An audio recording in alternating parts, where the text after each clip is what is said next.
Hi everyone, JD here, and a few people have asked for an update for my Blackview BV9800 Pro video. This is my 9800 Pro, excuse me, from Blackview. It has the touch input problem that most people are experiencing, and basically, if you haven't seen the last video, this is the story thus far. I'm a big Blackview fan, or I was in the past. So, and literally this was a flagship phone when it came out. Likewise, I've got the cover off here, but this is my 9800. Again, was a flagship phone when it first came out. And, I've had everything right down to the BV5000 and 5500. I had a BV3000 or something. This phone is about Blackview number 5 or 6 from me, and used to recommend them quite highly. As of recent times, I mean, wish I could find my other ones. My 5000 was alright. That got a couple of software updates when it first came out. I like the sort of the camo pattern. It was something a little bit different, quite solidly built, and still. It wasn't thick, but it was quite grunty. It was waterproof, and like I say, I got a few updates that kind of just slowed down over time. And Blackview have never been good at supporting whole OS updates, so it kind of just fell behind the times. Otherwise, it would have still been a pretty decent phone. I have had a couple of other phones in between. I'm just struggling to remember the numbers. But regardless, my 9800, 9500, sorry. So I bought this when it had been out for a few weeks. And I said, look, I don't want an early model. I want to make sure that it works and everything. The dual SIM plus SD expansion and everything was something that drew me to this. It's a chunky phone. I do have the side covers off, but I mean, that's the thickness of the phone overall. It's it's substantial. I don't have little fingers, but it's solid. It worked for about 2 weeks, around about 2 weeks, and actually I wanted it repaired, or I wanted to get a replacement, and all they did was refund the money and kind of said, well, keep the phone too bad. I pulled it to bits, found that the motherboard had a design flaw in it where I was kind of impressed that it even turned on and worked for the week that it did. But regardless, I let Blackview know. Apparently they made some revisions to fix it. Not entirely sure. The fault was in the charging and battery management system of the motherboard. So apparently they fixed it, I don't know. And so when that didn't survive, I went through a few Nokias, had the Nokia 6s and 6.1s and I think 5.1. And they were fine, but they're very lightweight. I ended up chipping the corner of the screens and cracking the screens quite often. But other than that, the Nokia was actually a really good phone. And then came this thing. And this is where the real headache story began.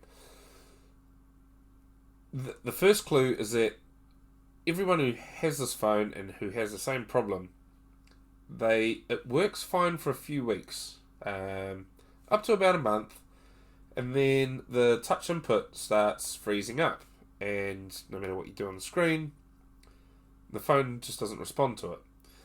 But you don't need to turn the whole phone off and on again. You don't need to restart it completely. You just need to lock and unlock it. So that to me kind of pointed towards either a memory issue or a driver issue, something that obviously doesn't require the whole operating system to restart. So we basically pulled everything off the phone, completely disassembled the driver and a lot of the OS, thanks to a couple of members who I think one works at Blackview and kind of got me some information I shouldn't have had. But yeah, we pulled it all apart. I made some changes to the driver, which, for my phone, fixed it for a couple of weeks. Then the problem came back. I then thought, well, maybe it's an OS issue. Maybe it's, it's making a few system calls and just kind of overwhelming the driver. So I made some changes there. Didn't really do anything. It sort of improved the frequency to which it happened, but not really enough. And I kept making tweaks, and this has been probably close to a year in the making now, and I'm over this phone. So, like I say, I used to be a big Blackview fan, but I reached out to Blackview sort of no less than 20 times, and they couldn't be bothered really helping out. There's been no firmware updates or anything on these phones. I mean, Blackview are just hopeless with upgrading the software on the phones. It shouldn't be that hard. But, alas, they don't seem to care, so this has been my last Blackview I'm ever going to buy. Literally, just over it. You cannot get spare parts very easily. We can't get the correct parts easily. They have things that are close to the problem, but not the nothing that'll fix the problem itself. So basically, all I'm going to do with these phones is chuck them in the bin, because they are no good for anything else. They're just an endless source of frustration, and the amount of people who have got in contact with me regarding these things, desperately hoping that I can find a way to fix it. I mean, I have probably put close to 360 hours into... I probably could have designed a phone from scratch and had it built at this stage, but I wanted to try and help out the users that had already paid their money. Sorry, like I say, I'm fighting a cold. And, we haven't got any further ahead. Like I say, I can make a tiny improvement, but the screen still locks up. It's just ridiculous. So that's it. No more Blackview from me. If anyone wants a recommendation, I can recommend the Black Shark. I've got a Black Shark Pro 4 here.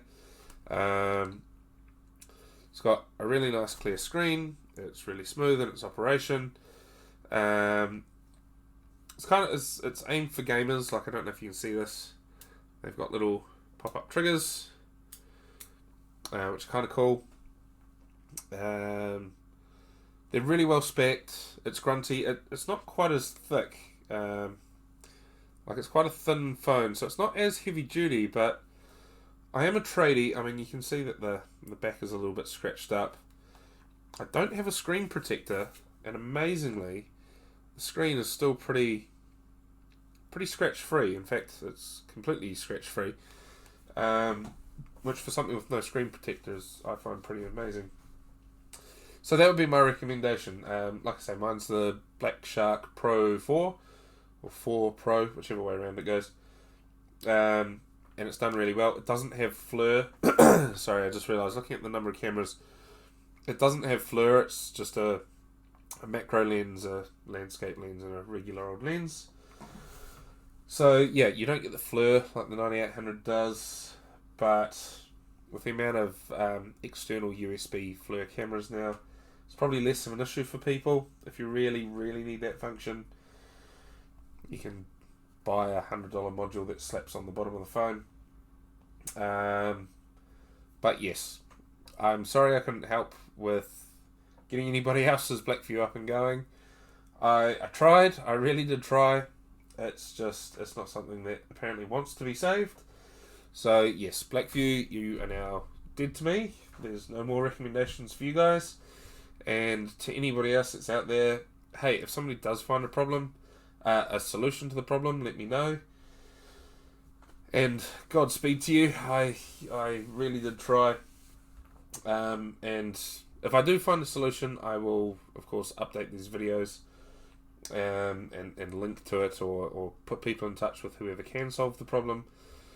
That person's not me, and I think anybody who's still hanging on to these phones, you probably have a reason to, but you know, they're getting a bit long in the tooth now anyway. Might be time to replace it. And like I say, Black Shark seems to be a pretty good replacement for me so far. Maybe it works for you, and if people could like and subscribe and add some comments down below. It helps the channel out a wee bit, and I'd love to sort of do reviews on more phones. I do go through a few. I go through a lot of technology.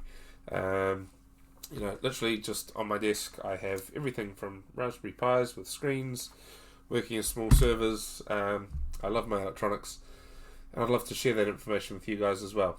Thanks for watching.